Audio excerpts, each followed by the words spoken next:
এখানে যে অসংসদীয় ভাষা ব্যবহার করা হয়েছে এটা এক্সপান্ড করা হোক। একজন সংসদ সদস্য সংসদের ভিতরে দাঁড়িয়ে যে হুমকির ভাষায় কথা বললেন, আমরা এতে আঘাত পেয়েছি। আমাদেরকে যারা ভোট দিয়েছে তারা আঙ্গুল চষবে না, বসে থাকবে না। বিরোধী দলের ভাইয়েরা আজকে কণ্ঠ চিপে ধরতে চায়, ফ্যাসিস্টের মতো গলা চিপে ধরতে চায়। তার প্রকাশ এখানে চট্টগ্রামের ছাত্র দল একটা শব্দ লিখেছিল গুপ্ত। এই গুপ্ত শব্দের সাথে তো কোনোভাবেই সংশ্লিষ্টতা নেই। গুপ্ত মাননীয় সদস্য, আপনার এক মিনিটে কনক্লুড করেন। শান্তি 1 মিনিট কনক্লুড। স্থিতিশীলতা তারা চায় না। মাননীয় স্পিকার,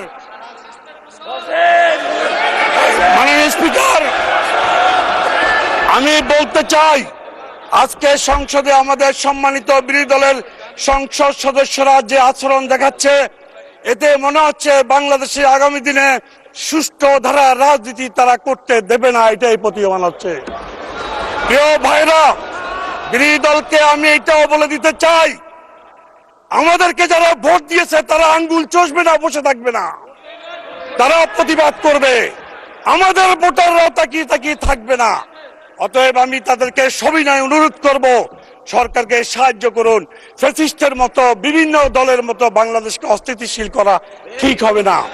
আপনারা আসুন আমাদের সাথে বাংলাদেশকে ফ্যাসিস্টের সময় থেকে ভিন্ন সময়ে আমরা বাংলাদেশকে এগিয়ে নিয়ে যাই। রাজনৈতিক দলের বিভিন্ন মতাদর্শ থাকতে পারে, তাদের কথাবার্তাতে সবটাই পছন্দ হবে এমন কোনো ব্যক্তি নয়, কিন্তু অনুগ্রহ করে শুনুন, আমার কথাটি শুনুন। এখন আপনাদের একজন বক্তাকে আমি দিচ্ছি, উনি যা যা বলেছে প্রয়োজন হলে তারা আপনারা জবাব দিতে পারবেন। বক্তব্যের মাধ্যমে জবাব দেন। একজন বক্তাকে বক্তব্যের সময় অনুগ্রহ করে ডিস্টার্ব করবেন না। এখন বক্তব্য রাখবেন মোহাম্মদ আব্দুল বারী সরদার। আচ্ছা, মাননীয় বিরোধী দলের নেতা বলেন, কিন্তু এই বক্তব্যের মাধ্যমেই জবাব দিবেন, এটাই আমরা আশা করি। কাউকে ডিস্টার্ব করবেন না, বলুন। না মাননীয় স্পিকার। জি, ধন্যবাদ মাননীয় স্পিকার। প্রথমে আমি তীব্র প্রতিবাদ জানাই, এখানে যে অসংসদীয় ভাষা ব্যবহার করা হয়েছে এটা এক্সপান্ড করা হোক।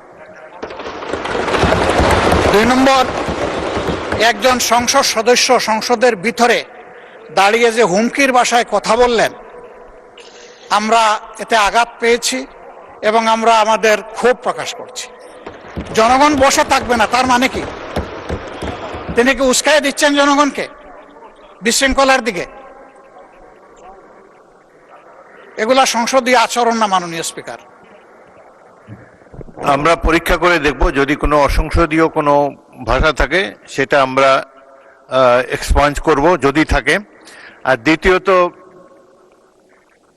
যেসব বক্তব্য, এটা তো বাংলাদেশের রাজনীতির ভাষা, আমরা চুপ করে থাকবো না, এইগুলো তো শত বছর ধরে বাঙালিরা বলে এসেছে। এগুলা বক্তৃতা যখন দেবেন আপনারা এর জবাব দিবেন, কিন্তু বক্তব্য রাখার সময় অনুগ্রহ করে ডিস্টার্ব করবেন না।